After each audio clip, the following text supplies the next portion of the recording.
Texas currently uses an accountability system in which each district and campus is assigned a letter grade A through F. Especially in younger grades, this letter grade is entirely based on student performance on standardized tests. Many people have concerns about high-stakes standardized tests and their use in our A through F accountability system. What have you learned about the effects of state testing and accountability from being in schools and talking to constituents in the district? Mr. Gill. Well, I've learned that people don't like grades and that people don't like tests. But with that though, third grade, over half of third graders can't read at the third grade level. And as we've touched on here earlier before, that's the time, that's really the key point that you need to actually start being able to comprehend. And it's going to be the difference between having a very successful career and education career and not.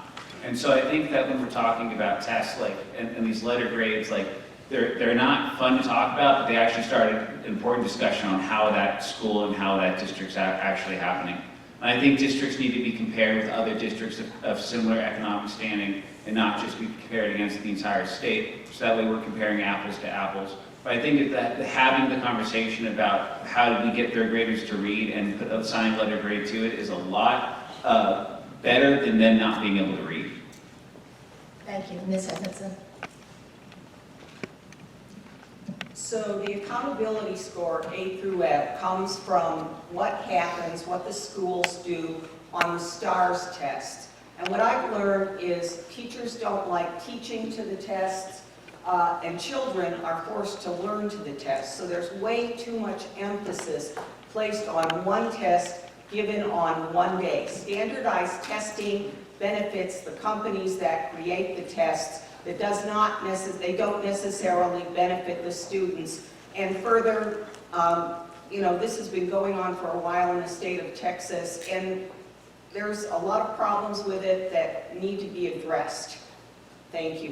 We need to do something different because different students learn differently, and not all students do well with testing, the same standardized testing. Thank you. Thank you. Mr. Whitfield. With regard to testing, I've learned that, back to the point I made earlier, teachers, education professionals don't feel like their perspective is being listened to on this. They feel like it's another mandate and that we're not actually performing a test that is either standardized, as literally the quote, these are not standardized tests, and that they're not truly diagnostic instruments. If we want our tests to serve a purpose, then they have to be a diagnostic instrument. This is according to the education professionals, not myself. They want to see diagnostic instruments that actually look at how is the child performing, particularly the point that was made earlier, in that reading prior to the third grade. And as you move forward, whether they're performing at the right level that they should be at their grade, but not spending so much time preparing for a test that we're missing out on diagnostically determining whether the child has improved from where they were at the previous test. Thank you. Mr. Riddle.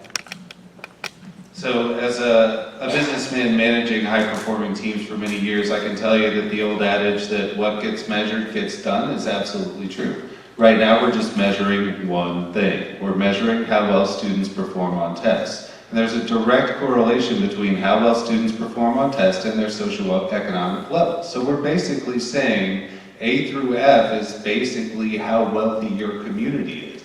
And that's not right. Another thing that I've learned from business is that you have to have a holistic view of how people are performing to truly measure the quality of the work that they're doing. So I would like to change it, make the stakes lower, and add some more things to this measurement of a school's performance. Things like, how well are the teachers and their students relating to each other? How well are their programs in fine arts? How well are they building school spirit? How well visits from the state so people can come and see how well the school is doing?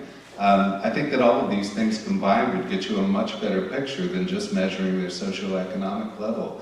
And I think that doing that is wrong. Thank you. Thank you. Mr. Griffith? Thank you. So clearly, we've heard up here that, it creates anxiety for the students, it puts pressure on the teachers through these tests, STAR tests, and then the accountability program.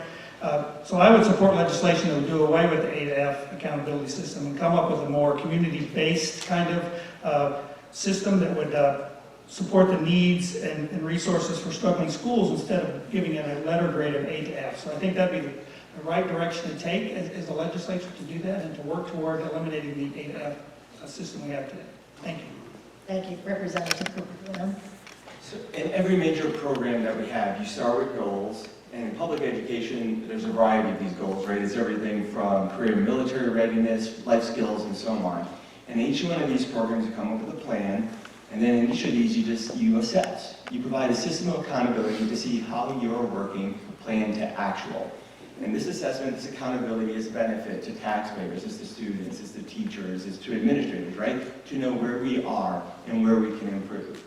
So far, this system that we have right now, it's early in its infancy, it's the second year, but what we've seen is that this system today is showing 579 fewer D and F campuses in 2019 as opposed to 2018. So with these assessments, we find that people watch them, and they go and they'll work harder to go and improve the performance there.